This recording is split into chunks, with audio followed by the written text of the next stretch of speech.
No ar, Inclusão e Saúde, uma realização APAI de Aracaju. Olá, já estamos no ar com o Inclusão e Saúde. Como o nome já diz, tudo relacionado a esses dois segmentos ganha destaque aqui no programa. Hoje, por exemplo, nós vamos mostrar uma reportagem sobre o projeto que traduz a inclusão na prática. É o trabalho dos amantes do caiaque em Sergipe, que agora dão aulas para assistidos da APAI em Aracaju. E por falar em APAI, a Associação de Pais e Amigos dos Excepcionais da capital inaugura nova área de saúde e amplia a capacidade de atendimento, inclusive com o setor de estimulação precoce para os casos de microcefalia. No programa de hoje também, destaque para quem tem deficiência auditiva. Em comemoração ao Dia Nacional da Educação para Surdos, que acontece a cada 23 de abril, o Inclusão e Saúde traz ao estúdio a presidente do IPAESE, a Ana Lúcia. Também aqui conosco, o otorrinolaringologista Dr. Fábio Santana. Entre os assuntos, o especialista vai nos dar dicas de como cuidar melhor da audição e como a tecnologia tem ajudado àqueles que nasceram sem este sentido ou aos que ficaram surdos em função de algum incidente. E no quadro O Seu Direito, o advogado André Cazucas vai falar sobre os direitos do deficiente auditivo ao buscar uma oportunidade de trabalho. Tudo isso daqui a pouco, logo após o intervalo comercial. Eu volto já. Estamos apresentando Inclusão e Saúde.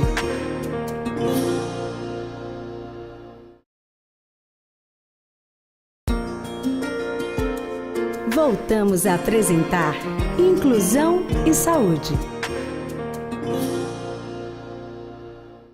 Voltamos com o Inclusão e Saúde, agora para a primeira reportagem de hoje. Nela você vai conhecer o trabalho de um grupo de amantes do caiaque, que além de se divertir, passou a trabalhar a inclusão em pleno rio Vaza Barris. Acompanhe. A aula é no rio Vaza Barris, na orla Pôr do Sol, no Mosqueiro. Mas antes de caírem na água, eles recebem instruções. É preciso, por exemplo, saber segurar o remo corretamente e fazer os movimentos certos. Os coletes salva-vidas também são necessários. E depois de tudo pronto, agora sim, é hora de navegar de caiaque. Os jovens convidados são alunos da APAI de Aracaju e se mostram bem dispostos a praticar a modalidade. Sem qualquer temor e sempre acompanhados dos instrutores, eles seguem rio acima. Parecem até já ter intimidade com o equipamento. A iniciativa inclusiva é do Grupo Caiaque, formado há 2 anos por profissionais de diversas áreas, que têm em comum a paixão por esse tipo de esporte. A proposta é que os encontros entre eles e os assistidos da APAI aconteçam a cada 15 dias. A gente quer trazer ele para um lazer que é de igual para igual. Eles são aqui do caiaque, igual a todo mundo, e ele se divertir, e a gente também se diverte com ele. É um prazer remar com eles aqui. Eu acredito que vai melhorar no equilíbrio dele, na parte física dele, né? Porque ele vai estar remando. E do prazer dele estar remando aqui com a gente. Isso é muito importante para mim. Não só para mim, como os outros colegas meus também. Isso é muito bom, é um lazer também, né? Anderson, ó, você faz um assim e a outra, ó. Não é o braço duro não, entendeu? Alivia um, estica o outro, alivia um, vá. Douglas, gostei, viu, Douglas? Jogou duro, viu, Douglas? Teu irmão pegou rapidinho. Teu irmão pegou rápido, cara.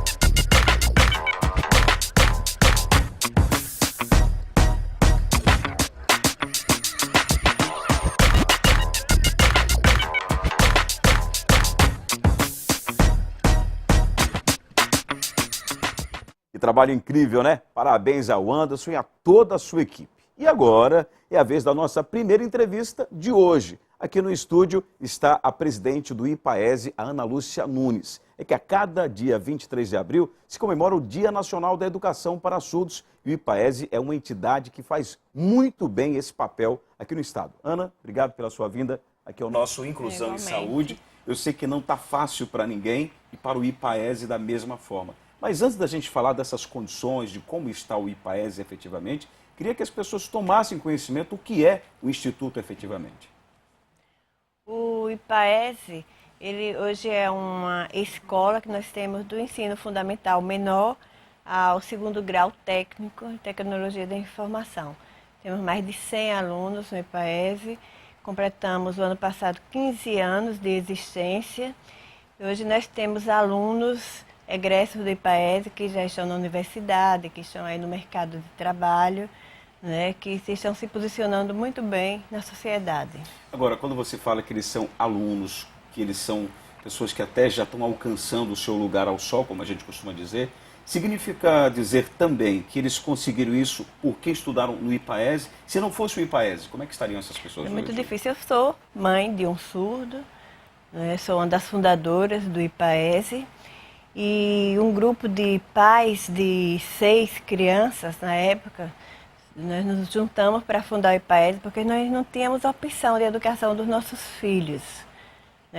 Tinha escola tradicional que não estava preparada, como ainda hoje não está preparado para receber essas crianças. Que o que diferencia a educação dessa criança é a língua, o reconhecimento de uma língua, né, que é a segunda língua brasileira, que é Libras. Nós não temos nem hoje a escola pública, nem a escola particular, tem total condição de repassar tudo que é necessário à educação, considerando essa língua. Agora, como é que as pessoas fazem? Quem é hoje surdo, ele se inscreve, qualquer pessoa pode estudar lá ou não? Tem algumas condições. Como é que funciona? O nosso interesse, o nosso objetivo seria a gente atender todos os surdos do estado de Sergipe, né? Sergipe hoje tem 23 mil surdos, Nossa, 9 mil gente, né? surdos com idade escolar, né? Mas muitos desses surdos, a própria família não tem a consciência da importância da educação, né? Então não busca viabilizar essa educação, e o trabalho nosso é constante, tanto para o convencimento das famílias de que essas pessoas têm potencial, né, quanto também para educar essas crianças. E uma das coisas que as pessoas se enganam muito, que acham que por ser surdo conhece Libras, né, que é o grande engano. Não é bem Porque assim, muitos né, vêm na prática, né? eles vêm de famílias ouvintes que começam a utilizar mímica, outra forma de comunicação. Aí acabou entendendo a linguagem, quer dizer, pois aquela é. comunicação funcionou para eles, resolveu. Aí quando ele vai para o IPAESE, ele vai aprender Libras e aprende português, né? Então, a partir disso daí que realmente eles conseguem se desenvolver. Mas quem estuda no IPAESE paga alguma coisa? Nós temos hoje, né, um convênio com o governo do estado, temos convênio com algumas prefeituras e temos a participação dos pais. Então, nós temos, assim, algumas prefeituras, por exemplo, Nossa Senhora do Socorro, nós temos 21 surdos de Nossa Senhora do Socorro que hoje estão no IPAESE. E Então, a prefeitura paga quanto por cada aluno? Em média, ou se depende do convênio? o custo nosso hoje no IPAESE é de aproximadamente R$600 por aluno. Por aluno. E hoje ela paga mais ou menos 50%. As prefeituras, ou qualquer prefeitura, ou só Não, essa de Socorro? essa de Socorro especificamente. Vai de porque acordo a com o gente convênio, né? vai de acordo com o convênio, porque a gente não está contratando com a prefeitura assim, o acesso do aluno X. É de um Entendi. número X de aluno e ele assume alguns custos. E o Estado também é nesse montante? O valor que paga? Estado, o Estado, pelo convênio que nós temos com o Estado, ele não pode cobrir a parte de pessoal, Entendi. né? Só cobre a parte dos custos indiretos, custos administrativos, né? O aluguel. Então, é um valor que hoje cobre nossas despesas administrativas. Mas Não hoje o temos- IPAESE não está conseguindo se manter. Qual é a realidade do IPAESE hoje? Nós estamos com muita dificuldade. Nós estamos hoje com pagando hoje, né, depois de um trabalho muito árduo, no mês de fevereiro, Pagando no mês ao de fevereiro. pessoal, né, e esperamos buscando forma de estar pagando março, né, pagando toda essa questão da tributação, fundo de garantia, INSS, buscando formas... Até porque precisa estar regular em relação às suas certidões negativas, né? Nós tivemos um problema de não receber dos municípios em função de um atraso que nós tivemos na própria certidão negativa. Para quem não está muito acostumado, as entidades precisam ter as certidões negativas são obrigatórias para poder receber o dinheiro dos órgãos públicos, senão não recebe. Fizemos toda uma negociação agora com o próprio INSS, dividimos em 60 parcelas para ficarmos regular e receber das prefeituras. Vamos fazer o seguinte, mas tem outra maneira que as pessoas podem ajudar, por exemplo, o IPAESE? Nós temos a contribuição voluntária, não é? Nós estamos sempre fazendo eventos, estamos nos mobilizando com realização de bingos, de bazar, né, feijoada, forró, com tudo que é possível, né, para estar buscando esse recurso e também como doação. Qualquer pessoa ela pode se associar ao IPAESE e ter uma contribuição mensal. Como ela pode fazer isso? Tem um número de contato? É melhor ligar? É melhor passar um site, um e-mail? O que é melhor? Olha, nós temos o nosso site, o site do IPAESE pode ser acessado e através do site pode se cadastrar e nos contatar, que é www.ipaese.com.br. E nós temos também, pode ligar diretamente para o IPAESE, 3211-0938. 0938. Está aí na sua tela, você pode acompanhar, a gente está reforçando aí para colocar na tela para ficar mais fácil a fixação. Vamos fazer o seguinte, essa é uma oportunidade que a gente está aproveitando para apelar ao povo, as pessoas que puderem ajudar. Não é fácil. E é tanto trabalho, que hoje, uma das coisas que o IPAESE não gosta de fazer é essa apelação, porque nós sabemos da importância. Mas é necessário, né? É que é a importância nossa, né? E nós sermos formados, né, essencialmente de pais que compõem o IPAESE, da seriedade que é a instituição que está sendo convidado pelo Ministério Público para ser a primeira instituição transparente nesse programa do Ministério Público de Transparência, né?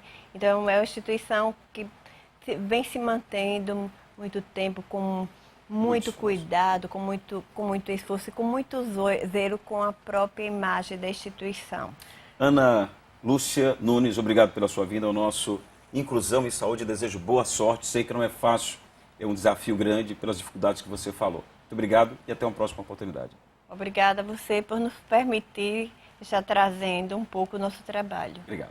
Bom, agora, depois de aprendermos um pouco sobre essa realidade dos deficientes auditivos, vamos à segunda reportagem de hoje. Nela, um momento histórico para a PAI de Aracaju, a inauguração da nova área de saúde, na ampliação, um setor destinado aos casos de microcefalia em Sergipe. Acompanhe.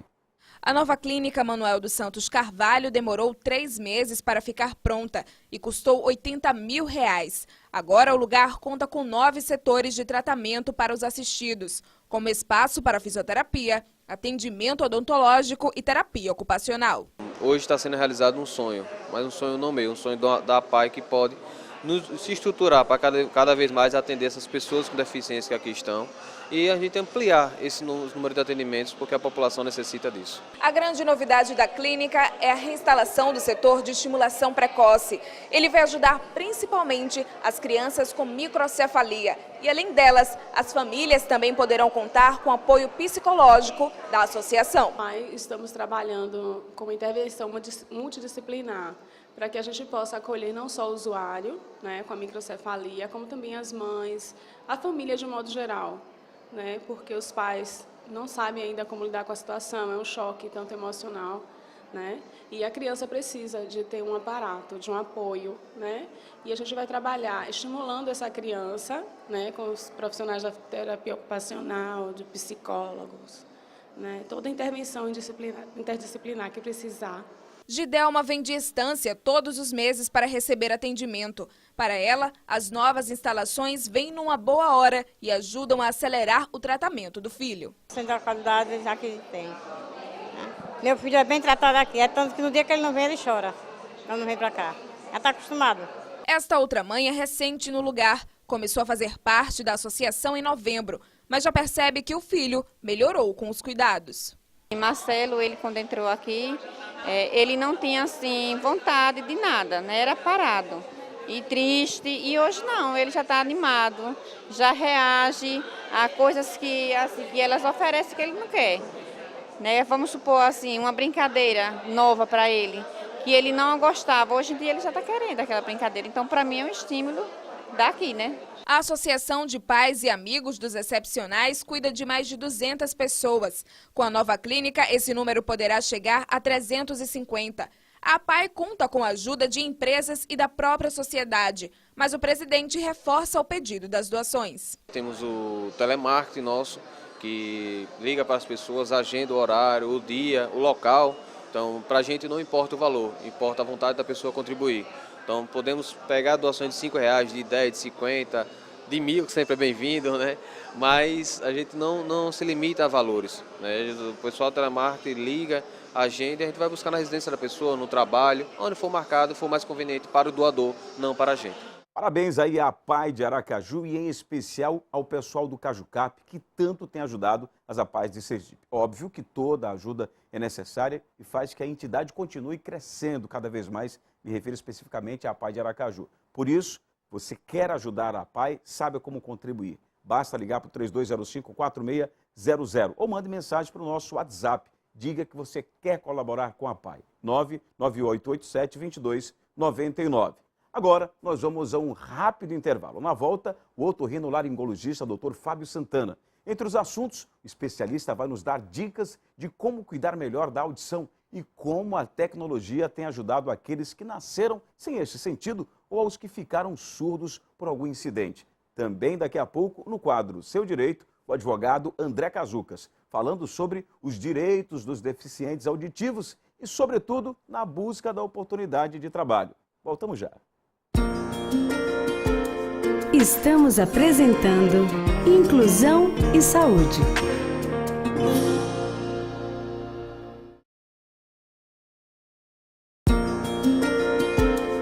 Voltamos a apresentar Inclusão e Saúde. Voltamos com o Inclusão e Saúde. E como anunciamos, está aqui conosco o Dr. Fábio Santana, otorrinolaringologista. Ele é especialista em otologia. Você vai entender bem o que é isso. Dr. Fábio, obrigado pela sua vinda aqui ao nosso Inclusão e Saúde. Vamos começar exatamente esclarecendo o que é a otologia, quer dizer, a área que cuida exatamente da audição. Então estamos com o homem certo para tratar dos assuntos que a gente veio tratar hoje aqui no nosso programa. O que é a otologia efetivamente? Como é que ela ajuda as pessoas que têm algum tipo de incidente ou perdeu a audição, seja de nascença ou porque aconteceu alguma coisa nesse percurso aí do avançar da idade?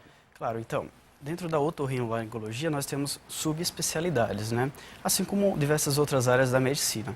A otologia é a otorrinolaringologia focada para as doenças da orelha. Entre elas está tratamento de perdas de audição, juntamente com outras especialidades da área médica e da área não médica que podem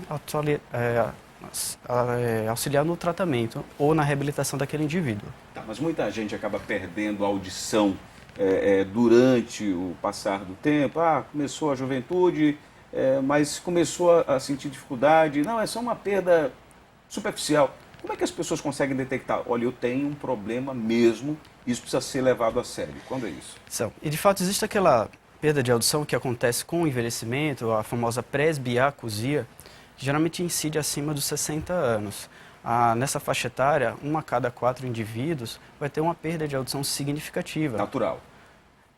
E existem também outros fatores de risco. Doenças metabólicas como diabetes, hipertensão, doenças da tireoide, doenças autoimunes podem também ser fatores de risco para a perda de audição. Além disso, existem predisposições genéticas, indivíduos que nascem com herança genética, genes mutantes, que favorecem a perda de audição, seja na idade mais jovem ou na idade mais adulta ou idoso. Além disso, existem fatores de risco como exposição excessiva a ruídos, exatamente. Quem trabalha com máquinas que fazem barulhos, quem trabalha como telefonista. Isso, atualmente todas as empresas existem os programas de prevenção de perdas de audição. Aquele indivíduo que é exposto a um ambiente de trabalho que se meça acima de 85 decibéis, ele precisa usar um EPI, um equipamento de proteção individual, para evitar justamente a PAI, que é a perda auditiva induzida por ruído, que é uma perda que vai acontecendo durante vários anos de exposição. Não é uma perda que ocorre assim em semanas ou meses, é em torno de anos. Alguns indivíduos são mais susceptíveis, outros não a esse tipo de perda. Tá, agora, como é que a tecnologia tem ajudado, né? Eu sei que tem as próteses que são colocadas, tem o ouvido biônico, como é conhecido. Isso na prática está acontecendo, e no caso aqui em Sergipe, como é que está funcionando isso? Bem, com relação ao ouvido biônico, ele é conhecido como implante coclear. É um dispositivo, foi desenvolvido a partir... O modelo que nós temos hoje foi desenvolvido a partir da década de 70, o primeiro implante coclear do mundo feito nos Estados Unidos por Dr. House. E no Brasil, o primeiro implante foi feito desde 1977. O implante coclear é indicado para indivíduos que nascem com perdas de audição severa a profunda, ou seja, aqueles indivíduos antes do desenvolvimento da linguagem oral, que não se adaptam muito bem com o aparelho de audição convencional. É o famoso AASE. Ou aqueles indivíduos adultos que já têm um código linguístico estabelecido, eles já têm uma memória auditiva, já têm um córtex, um sistema nervoso central preparado para a audição, porém, por algum momento na vida, eles perderam a audição e também não se adaptaram ou não se beneficiaram com o AASE, né, o aparelho de audição convencional. Qualquer pessoa, quer dizer, além disso que o senhor falou, é porque é um implante mesmo, você precisa abrir para fazer a cirurgia e implantar mesmo. Isso. Né? O implante coclear é um dispositivo eletrônico, ele é implantado cirurgicamente. No caso, são indivíduos pré-linguais até os 5 anos, que não se adaptaram bem ao aparelho de audição convencional. É necessário pelo menos uma experiência de 3 meses com o aparelho, não só usando o aparelho. Para ver se se adapta, né? Exatamente. E para saber se ele não tem benefício, para você garantir. A partir daí, é indicado o implante. O Estado hoje faz? Quer dizer, eu digo Estado, o município, ou não, só particular é feito? Não. Esse é um procedimento obrigatório, com a contemplação dele pelo SUS, né? Não só o aparelho de implante coclear, como os aparelhos de audição convencionais, como outras próteses implantáveis de orelha média também são contemplados através do SUS. E outra indicação é o indivíduo adulto, né, ou criança que, após o período de desenvolvimento da linguagem, ele perdeu a audição. Agora, vale lembrar também que o implante coclear, o procedimento cirúrgico é uma parte do tratamento. A partir daí, o indivíduo obtém um canal de comunicação e ele vai ser reabilitado através de um fonoaudiólogo especializado. Tem que levar todo um processo ainda, não é simplesmente implantar. Exatamente. Vai ter que se adaptar a uma nova realidade, né? Exatamente. Eu já vi algumas demonstrações em que a criança, como nunca tinha ouvido de fato, a partir daquele ouvido biônico, ela passa a enxergar um outro mundo, ela passa a acompanhar, como se ela estivesse nascendo praticamente. Quando existe a ativação do dispositivo, você faz o procedimento cirúrgico, aproximadamente um mês após esse procedimento é feita a ativação do dispositivo. O indivíduo pós-lingual, geralmente, é um momento muito emocionante, ele voltar a recuperar aquela audição. Deixar bem claro, na verdade, o dispositivo lhe dá uma nova forma de audição, não necessariamente você vai ter a sua audição anterior. Já a criança, inicialmente, não pode ser o momento de ativação, um momento muito sublime para famílias, familiares acompanham, porém, não necessariamente é um momento que a criança vai ser agradável para a criança, porque ela está recebendo um estímulo ao qual ela nunca recebeu antes. Leva um tempo, né? A partir daí é o primeiro passo para a reabilitação do indivíduo, que leva em torno de... para a criança desenvolver uma boa linguagem, uma boa adaptação, a partir do 3º ano de reabilitação, a gente considera que ela possa começar já a falar bem, desenvolver uma boa linguagem oral e uma habilidade auditiva, né? As habilidades auditivas. Doutor Fábio, muito obrigado pela sua vinda, agradeço mesmo, foi assim, extremamente importante, foram extremamente importantes suas colocações. Espero que a gente tenha ajudado as pessoas também a entenderem um pouco desse outro universo. Né? E pode procurar o setor público, quem não tem a condição de fazer o particular, ou quem tem o plano de saúde, enfim, vai buscar de acordo com essas definições que foram trazidas aqui a público pelo doutor Fábio. Obrigado pela sua vinda aqui. Obrigado. Eu que agradeço. Bom, e agora é a vez do quadro O Seu Direito.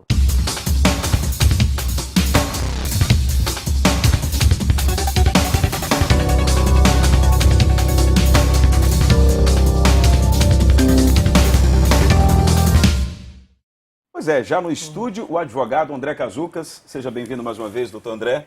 Claro, a gente já está aqui no quadro O Seu Direito. E hoje, como o tema é exatamente essa questão voltada para o deficiente auditivo, fazendo referência ao Dia Nacional da Educação para Surdos. O programa está todo centralizado nessa questão. Bom, agora é sobre o direito, com base no que explicou, inclusive, o doutor Fábio, né? Existem pessoas que às vezes têm a necessidade, têm aquilo que está preconizado na lei, mas quando ele vai buscar o setor público, seja município, seja estado, aí ele encontra algumas barreiras. Quais são os trâmites, doutor André? E isso é muito interessante e bastante atual. Inclusive, no ano de 2015 foi aprovada uma lei nacional de inclusão das pessoas com necessidades especiais, que vem de tratados internacionais que o próprio Brasil já homologou e quase o mundo inteiro hoje tem um consenso nesse sentido. Então, o que as pessoas devem entender é que se administrativamente ela tiver uma dificuldade maior do que o necessário, ou o tempo ela não puder esperar, ela pode acessar os órgãos do judiciário. Ela pode tanto ir ao Ministério Público, que tem um setor especializado nisso, como também pode procurar a Defensoria Pública, se for uma pessoa de baixa renda, como pode procurar um advogado privado, constituir o seu advogado e acionar a justiça. Agora, tem um detalhe importante em relação a essa questão ainda do deficiente auditivo. Muitos deles têm direitos também relacionados à oportunidade até de trabalho.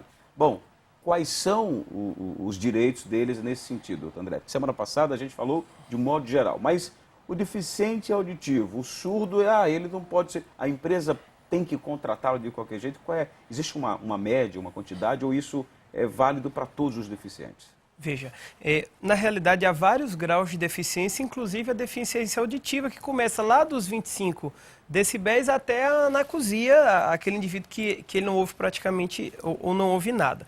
E há também no próprio decreto federal estabelecendo limites. Então as empresas elas devem contratar portadores de necessidades especiais, inclusive pessoas com deficiência auditiva, que pode ir de 1 a 5% do total de empregados daquela empresa. E os concursos públicos que também estabelecem que no mínimo 5% e até 20% de pessoas do quadro deve ser preenchido com portador de necessidade especial. E aí se inclui também o deficiente auditivo. Então, não há uma legislação específica para o deficiente auditivo. Ele se enquadra na legislação geral. Exatamente. Quanto à proteção ao mercado de trabalho. Tá, mas no caso do deficiente auditivo, as pessoas precisam saber se comunicar com eles também. A empresa tem alguma obrigação para dizer, olha, eu preciso preparar. Então, não, vamos levar o pessoal para o IPAES ou um grupo que seja multiplicador para aprender Libras. Isso é só de bom tom ou a empresa tem a obrigação de preparar esse ambiente? O objetivo não é só fornecer remuneração, é incluir o portador de necessidade especial, inclusive o portador de necessidade auditiva. Então ele tem que ser dado a ele todos os mecanismos para que ele possa trabalhar com dignidade e ser integrado às demais pessoas e à corporação de uma maneira geral. Então isso é obrigatório, sob pena de se caracterizar um assédio moral nas relações trabalhistas. Para a gente finalizar, doutor André, no caso desse ambiente que a gente está falando, alguém que vai buscar uma oportunidade de trabalho, mesmo sendo surdo e essa dificuldade toda, mas e se ele buscar simplesmente o INSS para dizer, olha, eu não quero trabalhar, eu quero ficar encostado, como a gente diz, depender de um benefício, enfim, qual que é o melhor? Ele pode ter as duas coisas? Não tem como. Não, não tem como. Se aquela pessoa ela é apta ao mercado de trabalho, e o mercado de trabalho não pode segregá-la indiscriminadamente, sob pena também de um assédio na relação pré-laboral, e a própria Justiça do Trabalho já protege isso, a não ser se ela realmente é completamente impossibilitada de trabalhar, aí sim ela pode ter um benefício assistencial, que é o LOAS da pessoa com necessidade especial e de baixa renda. Essa pessoa ela pode receber um benefício assistencial. Agora, se a debilidade auditiva foi causada devido ao ambiente laboral, às vezes ela está trabalhando num ambiente muito ruidoso, aí ela pode ter um benefício acidentário, que é o auxílio acidente, que vai continuar junto com ela até que ela venha se aposentar por invalidez nessa situação. Bom, é sempre bom tê-lo aqui, doutor André Cazucas, nosso advogado. Obrigado. O quadro Inclusão e Saúde vai voltar semana que vem, se Deus quiser. Obrigado pela sua vida aqui. Bom, o Inclusão e Saúde de hoje fica por aqui. O que é que você achou do programa? Quer dar outras sugestões e subtemas relacionados à inclusão e à saúde? Mande já a sua mensagem para o nosso WhatsApp, 99887-2299. Acesse também a nossa fanpage, facebook.com/apaiaracaju, ou ainda o nosso site, www.apaiaracaju.org.br. Ouça também a nossa rádio web no Facebook, facebook.com/apaifm. O Inclusão em Saúde tem exibição inédita, sempre aos sábados às 10 da manhã, com reprise às quartas-feiras às 2 da tarde, aqui na sua TV APRP. Até o próximo programa, se Deus quiser. Você assistiu Inclusão e Saúde, uma realização APAI de Aracaju.